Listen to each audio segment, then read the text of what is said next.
여러분 안녕하셨습니까? 오늘도 참 복된 날입니다. 우리 같이 이 복된 날 하나님 앞에 예배하겠습니다. 같이 신앙 고백합니다.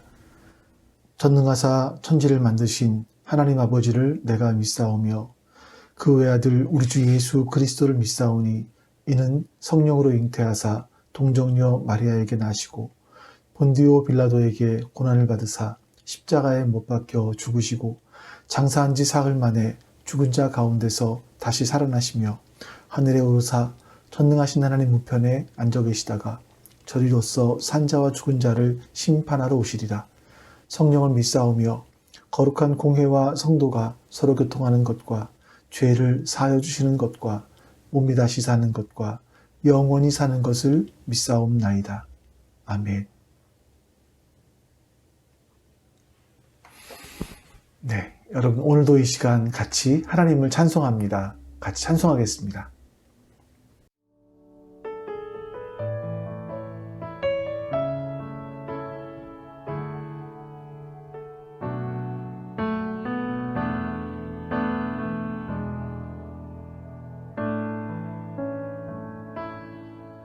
나의 안에 거하라.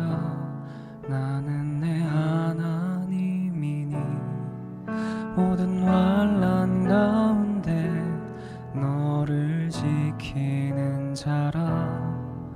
두려워하지 말라. 내가 널 도와주리니 놀라지 말라. 내 손 잡아주리라. 나의 안에 거하라. 나는 내 하나님이니 모든 환난 가운데 너를 지키는 자라. 두려워하지 말라. 내가 널 도와주리니 놀라지 말라. 내 손 잡아주리라. 내가 너를 지명하여 불렀나니 내가 너를 지명하여 불렀나니 너는 내 것이라. 내 것이라. 너의 하나님이라. 내가 너를 보배롭고 존귀하게 여기노라. 너를 사랑하는 내 여호와라.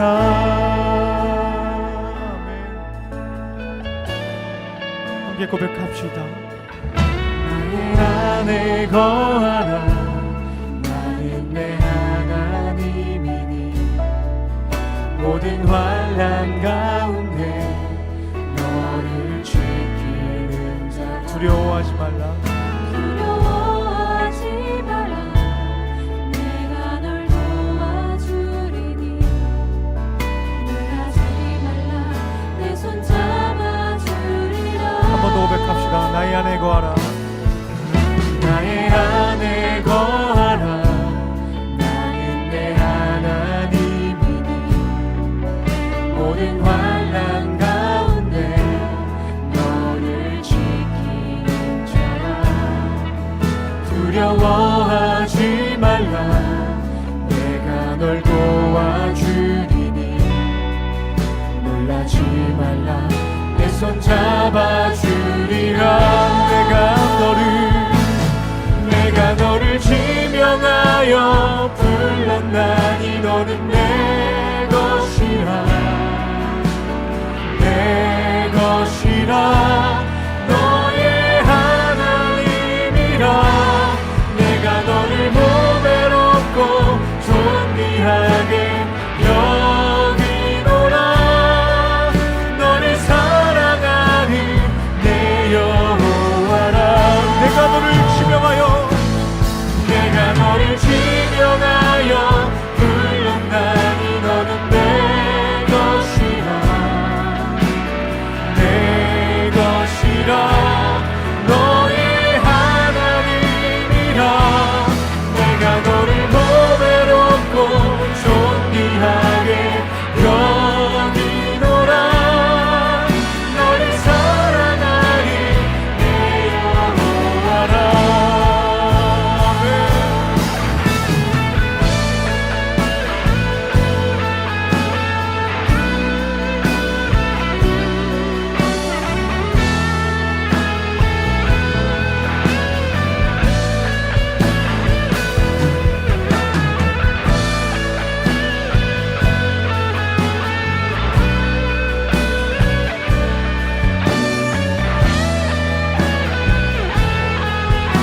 내가 너를 지명하여 불렀나니 내가 너를 지명하여 불렀나니 너는 내 것이라 내 것이라 너의 하나님이라 내가 너를 보배롭고 존귀하게 여기노라 너를 사랑하는 내 우리 마지막으로 고백하며 나아갑시다. 내가 너를 지명하여 내가 너를 지명하여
수 없네.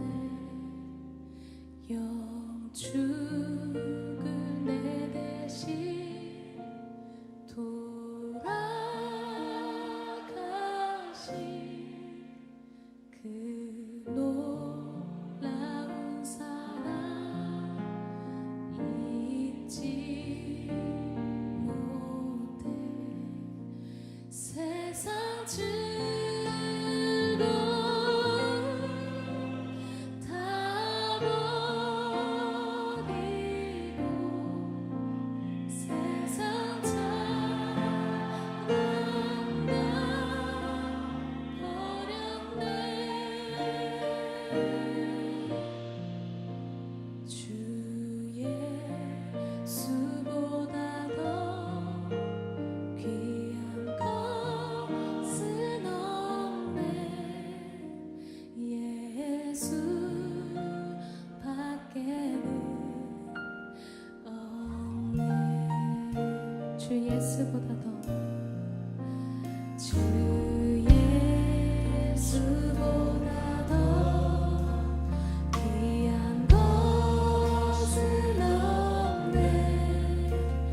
이 세상 명예와 바꿀 수 없네. 이전에 즐기던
네, 우리 같이 기도하시죠. 하나님 앞에 오늘도 하나님을 영과 진리로 예배할 수 있게 해달라고 같이 한번 우리 기도하겠습니다. 기도합니다.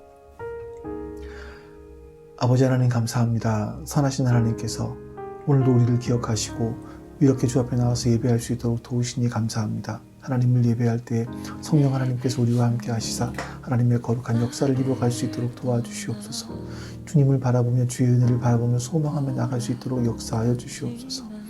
오늘 도우시는 그 하나님을 바라보며 그 은혜를 바라보며 나아갈 수 있게 하여 주시기를 원합니다. 그 하나님의 손길이 우리 가운데 머물러 있기를 간절히 원하오니 주님 역사하여 주시옵소서. 아버지 하나님 역사하시고 주관하여 주시옵소서. 하나님 바라보며 믿음으로 나아갈 수 있도록 도와주시기를 원하고 기도합니다. 오 하나님, 우리가 오늘도 영과 진리로 주 앞에 예배하길 원합니다. 우리가 세상에 살면서 세상에 우리의 마음을 빼앗기지 않게 하여 주시고 하나님 앞에 우리의 마음을 둘 수 있도록 주님 은혜를 베풀어 주시옵소서. 하나님 도우시는 그 손길이 오늘 우리 가운데 함께 하시기를 간절히 원합니다. 하나님 말씀을 전하는 자연에 함께 하여 주시기 원합니다.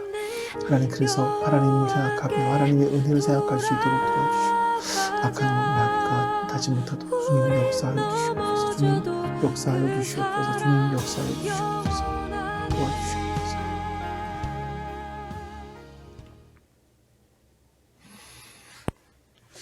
아버지 하나님 감사합니다.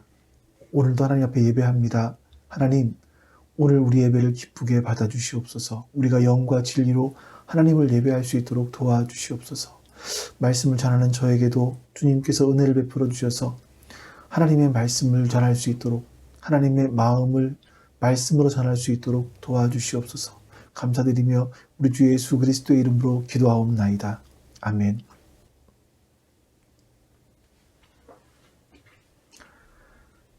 여러분들과 오늘 같이 읽은 하나님의 말씀입니다. 출애굽기 8장 20절에서 32절입니다. 출애굽기 8장 20절에서 32절 말씀입니다. 제가 봉독하겠습니다. 여호와께서 모세에게 이르시되 아침에 일찍 일어나 바로 앞에 서라. 그가 물 있는 곳으로 나오리니 그에게 이르기를 여호와께서 이와 같이 말씀하시기를 내 백성을 보내라. 그러면 그들이 나를 섬길 것이니라. 내가 만일 내 백성을 보내지 아니하면 내가 너와 내 신하와 내 백성과 집들에 파리떼를 보내리니 애굽 사람의 집집에 파리떼가 가득할 것이며 그들이 사는 땅에도 그러하리라. 그날에 나는 내 백성이 거주하는 고센 땅을 구별하여 그곳에는 없게 하리니 이로 말미암아 이 땅에서 내가 여호와인 줄 내가 알게 될 것이라. 내가 내 백성과 내 백성 사이를 구별하리니 이 표징이 있으리라. 내일 이 표징이 있으리라 하셨다 하라 하시고 여호와께서 그와 같이 하시니 무수한 파리가 바로의 궁과 그의 신하의 집과 애굽 온 땅에 이르니 파리로 말미암아 그 땅이 황폐하였더라. 바로가 모세와 아론을 불러 이르되 너희는 가서 이 땅에서 너희 하나님께 제사를 드리라. 모세가 이르되 그리함은 부당하니이다. 우리가 우리 하나님 여호와께 제사를 드리는 것은 애굽 사람이 싫어하는 바인즉 우리가 만일 애굽 사람의 목전에서 제사를 드리면 그들이 그것을 미워하여 우리를 돌로 치지 아니하리이까. 우리가 사흘길쯤 광야로 들어가서 우리 하나님 여호와께 제사를 드리되 우리에게 명령하시는 대로 하려 하나이다. 바로가 이르되 내가 너희를 보내리니 너희가 너희의 하나님 여호와께 광야에서 제사를 드릴 것이나 너무 멀리 가지는 말라. 그런즉 너희는 나를 위하여 간구하라.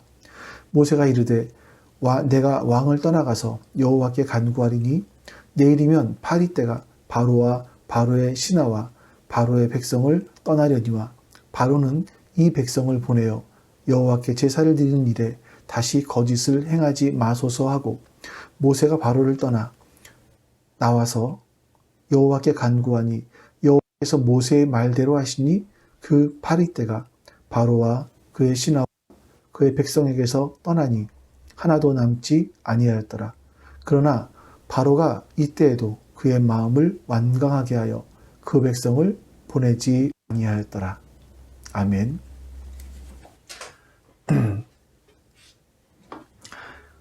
모세와 아론은 하나님께로부터 소명을 받았습니다. 그래서 이스라엘 자손들을 애굽에서 건져내기 위해서 당대 최고 권력자였던 바로와 맞서고 있는 거죠. 표면적으로만 본다면 이 두 사람은 바로와는 도저히 비교할 수 있는 상대가 아니었습니다.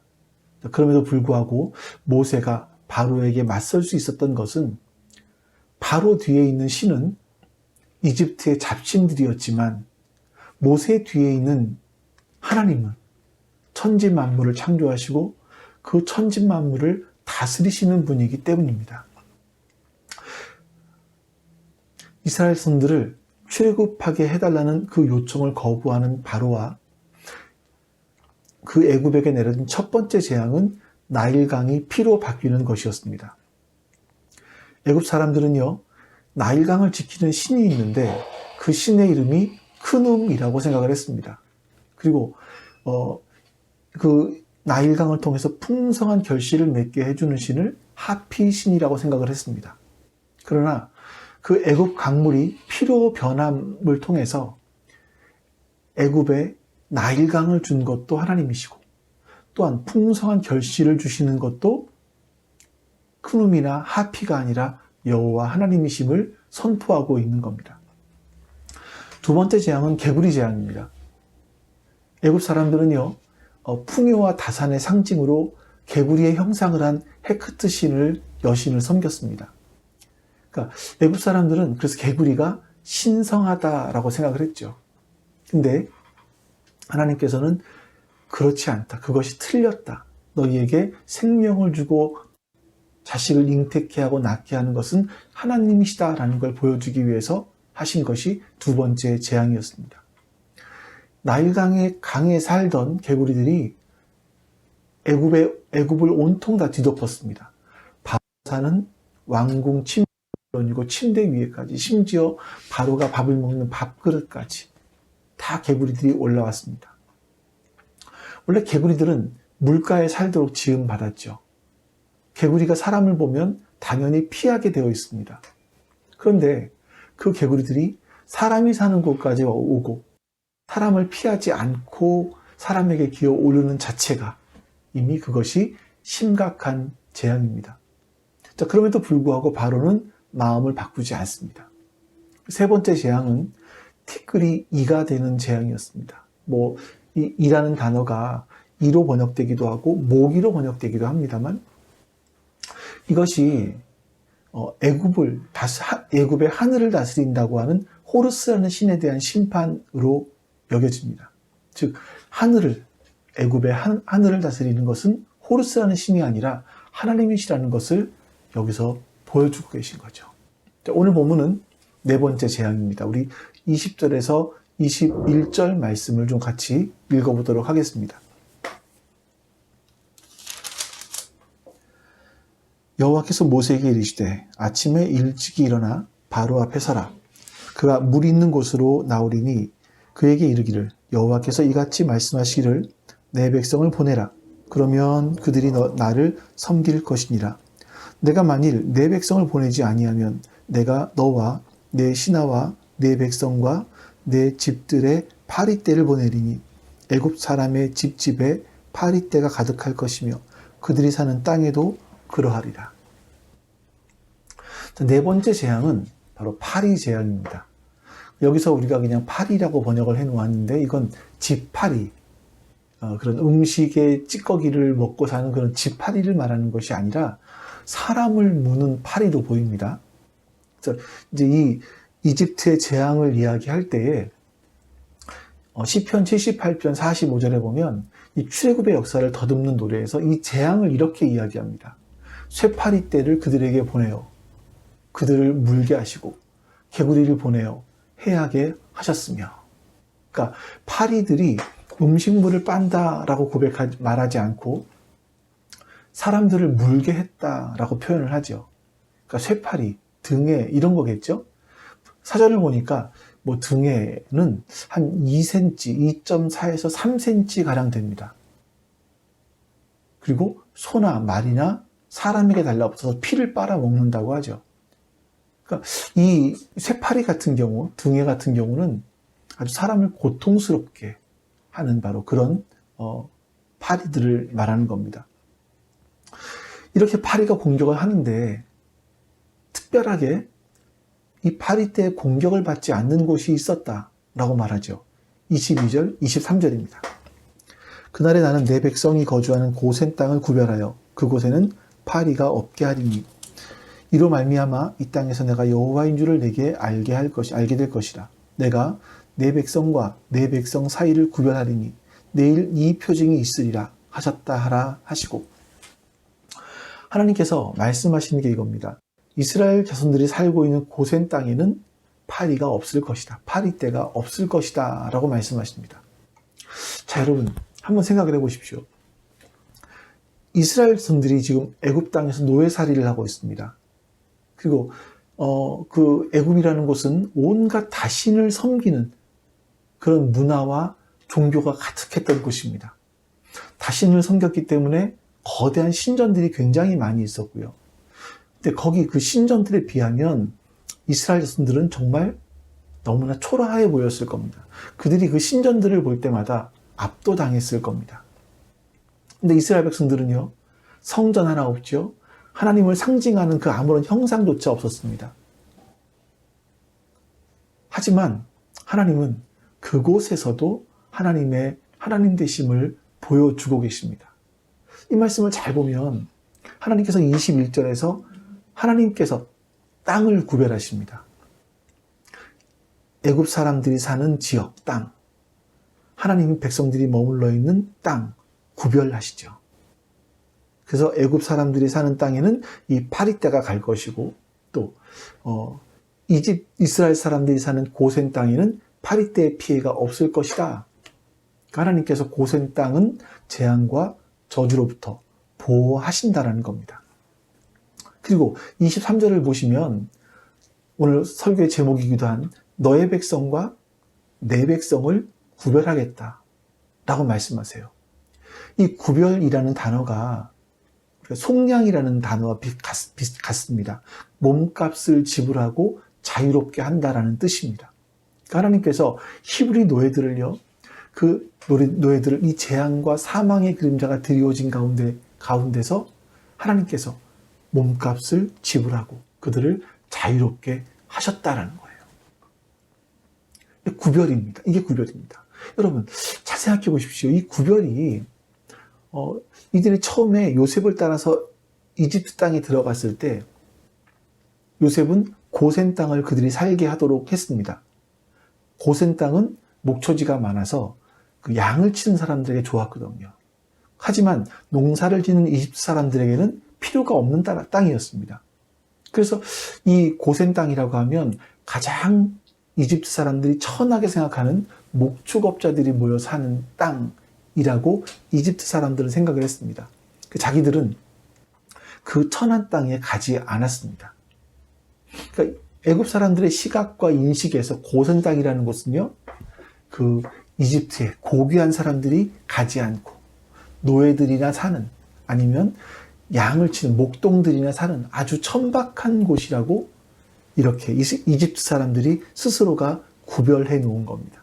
이집트 땅과 고센 땅 구별해 놓았습니다. 그런데 이렇게 타이에 의해서 구별되어진 것이 먼 훗날에는요, 400년이 지난 후에는 하나님의 생명의 땅과 하나님의 재앙의 땅으로 바뀌어 버린 겁니다. 그러니까 하나님 그 사람들로 하여금 구별해서 이렇게 천한 곳이다라고 여겨진 그 땅이 하나님의 생명이 존재할 수 있는 유일한 땅으로 구별되어 버린 거죠. 여러분 우리의 삶을 잘 보시면 우리의 일상에서 구별당할 때가 있습니다. 세상으로부터 그렇게 구별되고 또 분리되고 이런 거를 겪을 때가 있죠. 섭섭해요. 속상하죠. 근데 여러분 거기에 하나님의 역설적인 은혜가 있다는 사실을 여러분 기억하셔야 됩니다. 나를 보면 때로는 내가 빈궁해서 부유한 사람들로부터 구별되기도 하고 일방적으로 가난해서 곤고해서 이 부유한 사람들과 섞이지 못하고 배제되고 소외되고 우리가 이런 걸 겪을 수 있지 않겠습니까? 그런데 여러분 지금 우리의 당장 눈으로 볼 때는 그 애굽 땅이 그리워 보일 수 있어요. 나도 그곳에 속하고 싶어 할 수 있어요. 그런데 시간이 지나고 오히려 돌아보니까 그들이 나를 구별해 놓았지만 지금 내 있는 이 상황이 바로 생명을 주는 그런 하나님의 섭리가 이루어지는 그런 땅이 되기도 하더라. 이겁니다. 그러니까 지금 당장은 내 눈에서 피눈물 나는 것 같고 마음이 상하고 곤고해지고 가난해진다 할지라도 그 속에서 하나님이 허락한 그 위치, 그 자리, 이걸 포기하지 말고 잘 지키고 버텨낸다면 그 자리가 생명의 구별된 자리로 뒤집어지는 바로 역설의 복이 있다는 사실을 여러분 기억하실 수 있길 바랍니다. 지금 우리의 눈에 보이는 세상의 애굽의 땅, 고귀해 보이고 존귀해 보이는 그 땅이 진짜 생명이 있는 땅이 아니라는 거죠. 이것이 바로 하나님의 약속된 은혜입니다. 자, 이제 여러분 이 파리 재앙의 결과로 어떻게 되는지 24절에서 이렇게 말씀합니다.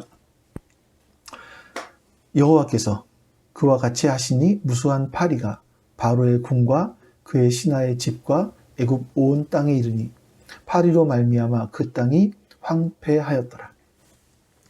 파리 때로 말미암아 애굽 온 땅이 황폐하게 되었다라고 말합니다. 이 황폐하다라는 단어는요, 부패하다, 썩어버리는 거죠. 파멸하다 이런 뜻이 있습니다. 그러니까 썩어서 없어지거나 아니면 무언가의 공격을 받아서 없어진다라는 뜻이 있어요. 그러니까 이집트 땅은요, 농사를 짓는 땅이라고 그랬지 않습니까? 파리 때 공격으로 말미암아 성장기에 있던 곡식들이 모두가 누렇게 변해버린 거죠. 이 파리들은요, 애굽 땅을 찾아온 파리 재앙은요, 음식물에 내려앉아서 애굽 사람들의 눈살을 찌푸리는 정도가 아니라 곡식들을 다 황폐하게 만들었고 사람들의 마음을 완전히 무너지게 만들었다는 겁니다. 그래서 바로도 모세와 아론의 말을 이제 들어줄 수밖에 없는 지경이 되었어요. 그래서 25절에서 이렇게 말합니다. 바로가 모세와 아론을 불러 이르되 너희는 가서 이 땅에서 너희 하나님께 제사를 드리라. 바로는요, 이 땅에서 애굽에서 하나님께 제사를 드리라라고 이야기합니다. 너희들이 이전에 하던 대로 노예 생활을 계속 하게 되면 내가 종교의 자유를 보장해 줄게, 이런 거죠. 이것 또한 내가 비록 재앙을 당하고 있지만 내가 너희들을 결코 애굽 땅 밖으로 보낼 수는 없어. 아직도 강팍한 마음을 표현하는 거기도 합니다. 바로가 착각하는 것이 이겁니다, 여러분.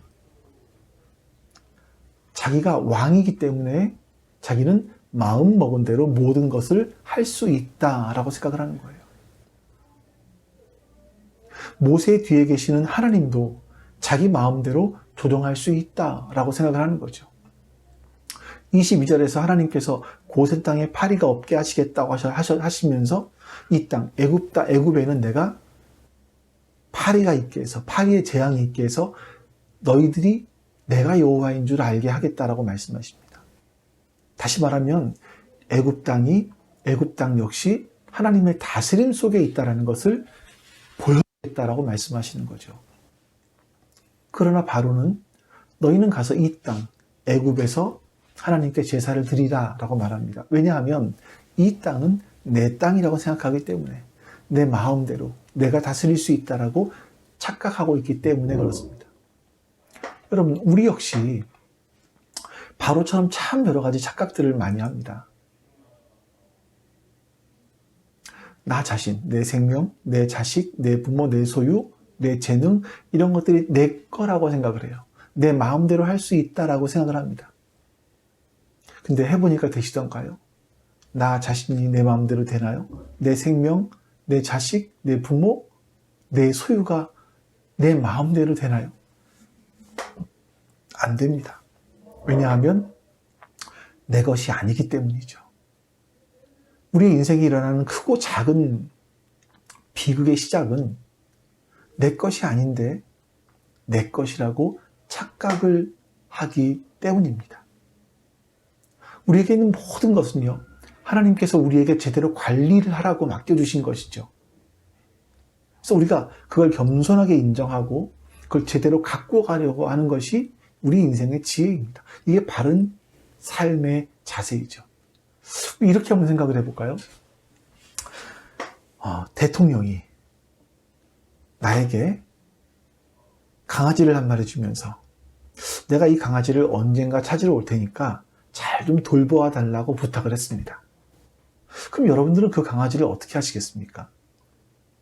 같은 시기에 내 친구가 똑같은 강아지를 주면서 비슷한 강아지, 같은 종류의 강아지를 주면서 이 강아지 좀 돌봐줘. 내가 언젠간 찾으러 올게.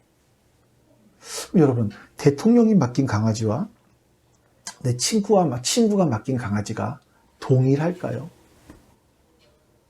아마 대통령이 맡긴 강아지가 사람들에게 훨씬 더 중요하게 생각이 될 겁니다.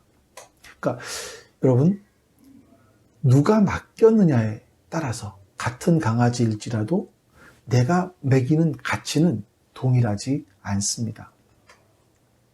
하나님께서 우리에게 주신 생명, 가족, 능력, 재능, 소유, 이런 거는 강아지와 비교할 수 없을 정도로 중요하죠. 또 우리에게 그러한 것들을 맡긴 분은요, 대통령과 비교할 수 없는 천지 만물을 창조하신 영원하신 하나님이십니다. 우리가 이거를 중심으로 수용한다면 우리가 더 바르게 살기를 몸부림칠 겁니다.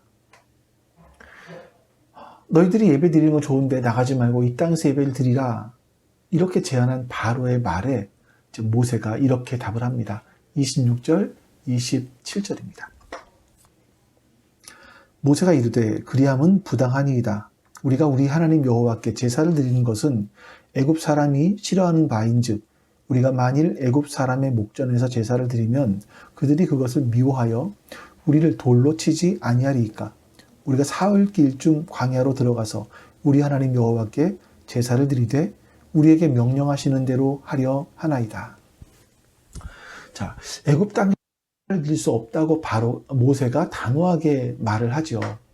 그 이유가 두 가지가 있는데, 첫 번째는 애굽 사람들이 우리의 제사를 싫어하기 때문이다라고 말합니다. 당시 애굽 사람들은 짐승들을 숭배하고 있었습니다. 그런데 이스라엘 사람들이 소나 양이나 염소를 죽여서 제사를 지낸다? 그럼 이건 애굽 사람들이 보기에는 눈에 가시처럼 보이는 거죠. 특히 암소는 애굽의 하솔이라는 신의 상징이었습니다. 황소는요, 아피스 신의 상징이었습니다. 그렇기 때문에 이 애굽 사람들은 소를 신성시했고요. 특히 흰 암소 같은 경우는 절대로 죽일 수가 없도록 법까지 만들었다고 합니다. 그래서 만약에 우리들이 하나님께 제사를 드리기 위해서 짐승을, 소나 양이나 염소를 잡았는데 그것을 애굽 사람들이 보게 되면 우리는 돌에 맞아 죽을 거라는 거죠. 모세는 이스라엘 신들이 애굽 땅에서 제사를 드릴 수 없는 두 번째 이유도 말하는데, 이것은 첫 번째 이유보다 훨씬 더 중요합니다. 그거는 하나님께서 애굽을 떠나서 제사를 드리라고 말씀하셨기 때문이다 라는 겁니다. 여러분, 신앙이 뭡니까? 신앙은 사람의 말이 아니라 하나님의 말씀에 예라고 답변하는 겁니다. 그리스도인들은 하나님의 말씀이 진리라는 것을 믿는 사람들이죠. 그리고 이스라엘 백성들이 하나님께 제사를 드리고 하나님께 순종하기 위해서 애굽을 떠나야 하는 것처럼 우리 신앙생활 역시 우리의 첫걸음은 우리의 죄된 자리를 떠나는 것에서부터 시작을 합니다. 알코올 중독자, 도박 중독자가 그걸 치유하기 위해서는 술자리를 떠나야 되고 도박판을 떠나야 됩니다. 사람들은 이렇게 하죠. 내가 그래도 친구들은 만나야지 그러면서 술자리에 갑니다.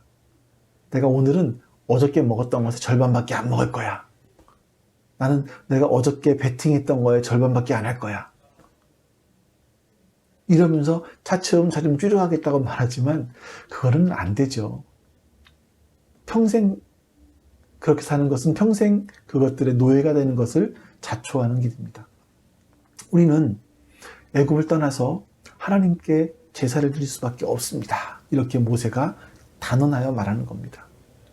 우리의 신앙도 바로 거기에 있어야 하는 거죠. 자, 그러자 바로가 이렇게 답을 합니다. 28절 볼까요?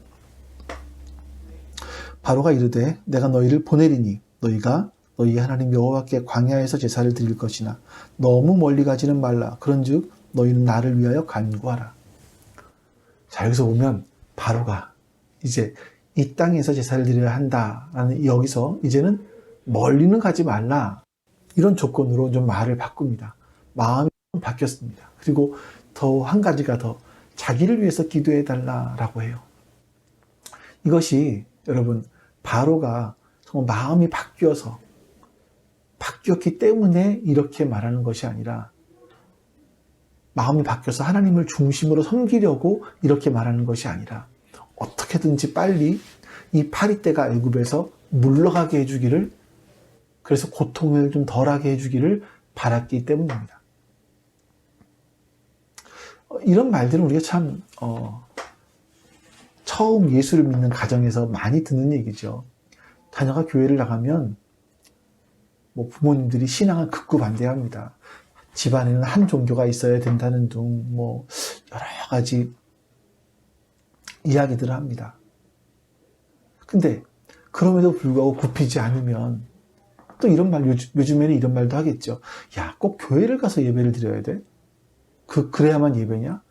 요즘에 유튜브도 하잖아. 집에서 하면 되지. 집에서 설교 들으면 되지. 그래도 안 통하면, 그래, 뭐 교회 나가는 건 좋아. 하지만 일요일에만 나가. 뭐 수요일, 금요일, 그건 어린 반푼어치도 없다. 그리고 나간 김에 우리 집의 화목을 위해서, 또 그리고 우리가 돈벼락 좀 맞게 해달라고 기도해. 이렇게 이야기합니다. 그러니까 모세가 말하는, 여러분, 사흘길이라고 하는 것은 하루에 약 40km를 걸어간다고 했을 때 이 예배를 위해서 120km를 왔다 갔다 해야 되는 겁니다. 이 정도면 여러분, 목숨을 걸고 예배 드리러 가는 겁니다. 여러분, 예배는요, 그런 겁니다. 우리가 그런 예배를 기억해야 될 겁니다. 모세는 하나님께 기도를 드려서 그가 얘기한 대로 애굽에 있는 모든 파리떼를 물러가게 했습니다. 하지만 바로는 마음을 바꾸지 않습니다. 이것이 오늘 본문이죠. 그런데 여러분, 아까도 말씀드린 것처럼 이전과 다른 점이 있다면, 이스라엘 사람들도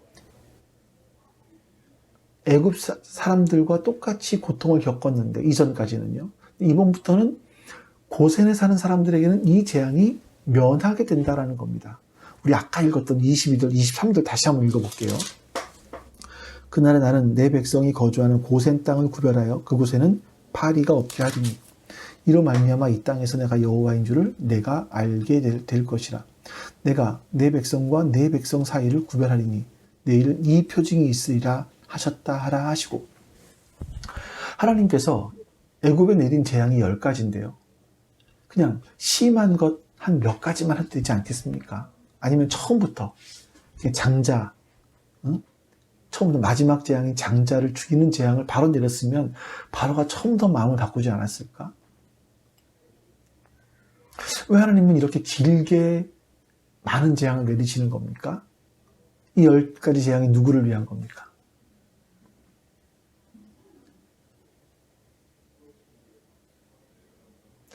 이것은 이집트 땅에서 또 이스라엘 사람들에게서 하나님이 누구신지를 알게 하시기 위함이라는 겁니다. 하나님께서는 이 땅에서 내가 여호와인 줄 알게 될 것이다 라고 말씀하세요. 즉, 하나님께서 이 재앙을 통해서 내가 누구인지, 어떤 존재인지를 잘 보고 배우라는 겁니다. 하나님께서 이스라엘 백성들이 400년 동안 애굽에서 노예 생활하는 걸 알고 계시죠. 또 그들이 당하는 고통도 알고 계셨고 그들의 신음도 들으셨습니다. 하지만 하나님 백성들을 그대로 노예 상태로 놔두신 이유는 하나님이 힘이 없어서가 아닙니다. 하나님은 당신이 택한 당신의 백성들을 하나님의 자녀답게 만들어 가시기 원했던 거죠. 그래서 애굽에 내리는 그 재앙들을 통해서 어떻게 하면 재앙을 피할 수 있는지가 아니라 하나님이 어떤 분인지를 배우도록 하라는 겁니다. 우리 삶에 일어나는 크고 작은 일들을 통해서 여러분, 이 재앙이 어떻게 하면 빨리 지나갈 수 있을까? 이게 아니라 이 일들을 통해서 하나님이 어떤 분이신지를 배워가는 것이 가장 중요합니다. 이스라엘 자손들은요, 애굽에서 애굽 사람들보다 훨씬 더 못 살았습니다. 그들보다 더 배우지도 못했습니다. 그리고 이스라엘 자손이라고 해서 애굽 사람들보다 더 선하게 살았던 것도 아닙니다. 그런데 하나님께서 그들을 구별하여 주셨습니다. 하나님께서 구별하여 주시니까 결과가 완전히 달라졌습니다. 오늘 예배드리는 여러분과 저 역시 우리가 하나님을 하나님으로 고백하고 하나님을 더 잘 알아가는 이 예배 자리에 있게 된 것은 우리의 재능이 뛰어나다거나 우리의 종교적인 열심이 있어서 이런 것이 아닙니다. 하나님께서 우리를 구별해 주셨기 때문이에요. 속량해 주셨기 때문입니다. 우리 모두가 정직하게 고백할 수 있는 것은 우리의 삶이 내 실력으로 하면 지금 우리가 서 있는 자리보다 훨씬 더 못할 수도 있습니다. 아니, 그래야 맞습니다. 우리의 삶의 길보다 우리가 더 좋은 길에 지금 서 있게 된 것은 모두 하나님께서 우리를 구별해 주셨기 때문입니다. 저같이 모자라는 사람이 이 목회의 길에 서 있게 된 것도 오늘 본문의 표현으로 하면 하나님께서 저를 구별해 주셨기 때문이죠. 그래서 하나님 우리를 가장으로, 돕는 배필로, 가족과 일터의 일원으로, 교회의 한 지체로 이렇게 어떤 자리에 서 있을 수 있게 된 것은 바로 하나님께서 우리를 구별해 주셨기 때문입니다. 성자 하나님께서 이 땅에 인간으로 오셔서 우리 대신 고난을 받으시고 우리 대신 죽으시고 부활하시고 또 승천하심도 우리를 영원히 죄와 사망으로부터 구별해 주시기 위함 아니겠습니까? 이 구별의 은총을 여러분, 예배드리는 여러분, 우리 모두 가슴속에 깊이 새기실 수 있기를. 그래서 세월이 지나가면 지나갈수록 점점 더 하나님을 닮아가는 하나님의 자녀, 말씀에 순종하는 그런 그리스도인 되실 수 있기를 주님의 이름으로 축원합니다. 우리 같이 기도하겠습니다. 여러분들 오늘 말씀을 놓고 기도하시고 교회를 위해서 기도해 주시기를 바랍니다. 또 교회 지체들을 위해서 기도하시고 우리 교회가 앞으로 나아가야 될 길들을 위해서도 같이 기도해 주시기 바랍니다. 기도하겠습니다. 아버지 하나님 감사합니다. 하나님의 선하심이, 인자하심이, 자비하심이 오늘 우리 가운데 함께하여 주시옵소서. 하나님 도와주시고 함께하여 주시옵소서. 하나님의 선한 뜻이 오늘 우리 가운데 함께해 주심으로 말미암아 우리가 하나님의 뜻을 알아갈 수 있도록 도와주시옵소서. 우리가 얼마나 구별된 자인지를 기억하게 해주시옵소서. 하나님의 구별해 주심이 없었다면 우리가 살 수 없는 존재였음을 우리가 깨닫게 하여 주시옵소서. 그리고 하나님 그렇게 구별되게 살아가게 해주시옵소서. 구별되게 하나님의 선한 뜻을 이루어갈 수 있도록 역사하여 주시옵소서. 우리 하나님의 도우시는 그 손길이 우리와 함께하여 주시기를, 우리 안에 역사하여 주시기를 간절히 원하옵고 기도하옵나이다. 오 주님 도와주시옵소서. 우리 교회 지체들을 기억하여 주셔서 하나님 육도 건강하게 하여 주시고 영도 건강하게 하여 주시옵소서. 그래서 하나님을 알아가고 하나님의 뜻을 알아갈 수 있는 그 놀라운 복을 허락하여 주시옵소서. 하나님의 그 은혜가 함께하여 주시기를 원합니다. 그 하나님 우리 교회를 기억하여 주시옵소서. 하나님께서 우리를 이런 상황까지 오게 했습니다. 하나님, 이 가운데는 분명히 우리의 잘못된 부분도 있었겠지만 또 그 가운데 역사하시는 하나님의 선하신 뜻이 있었으리라 믿습니다. 주님, 이제 그 뜻을 이루어 주시옵소서. 우리를 만들어가 주시고 우리를 통하여서 하나님의 선한 뜻이 이루어지게 해주시옵소서. 아버지 하나님, 도와주시옵소서. 이제는 주님 기도하오니 주시옵소서. 주님 주시옵소서. 하나님, 그리고 그 전에 먼저 우리가 단단한 공동체가 될 수 있도록 주님 역사해 주시옵소서. 단단한 공동체가 될 수 있도록 주님 은혜를 베풀어 주시옵소서. 하나님의 도우시는 그 은혜와 자비하심 우리 가운데 함께 하시기를 주님 간절히 원하고 기도하옵나이다. 주님 도와주시옵소서. 주님 은혜를 베풀어 주시옵소서. 함께해 주시옵소서. 하나님의 선하신 뜻이 그 역사가 우리 가운데 온전하게 이루어질 수 있기를 주님 간절히 원합니다. 도와주시옵소서. 도와주시옵소서. 아버지 하나님, 감사합니다. 오늘도 하나님을 예배할 수 있도록 도와주셨고 또 말씀을 나누게 해주셨습니다. 이 말씀이 우리에게 살아 역사하게 해주시옵소서. 이 말씀을 살아내게 해주시고 이 말씀이 우리 안에 삶의 지표가 될 수 있도록 도와주시옵소서. 감사드리며 우리 주 예수 그리스도의 이름으로 기도하옵나이다. 아멘. 하늘에 계신 우리 아버지여, 이름이 거룩히 여김을 받으시오며 나라가 임하시오며 뜻이 하늘에서 이루어진 것 같이 땅에서도 이루어지이다. 오늘 우리에게 일용할 양식을 주시옵고 우리가 우리에게 죄 지은 자를 사하여 준 것 같이 우리 죄를 사하여 주시옵고 우리를 시험에 들게 하지 마시옵고 다만 악에서 구하시옵소서. 나라와 권세와 영광이 아버지께 영원히 있사옵나이다. 아멘.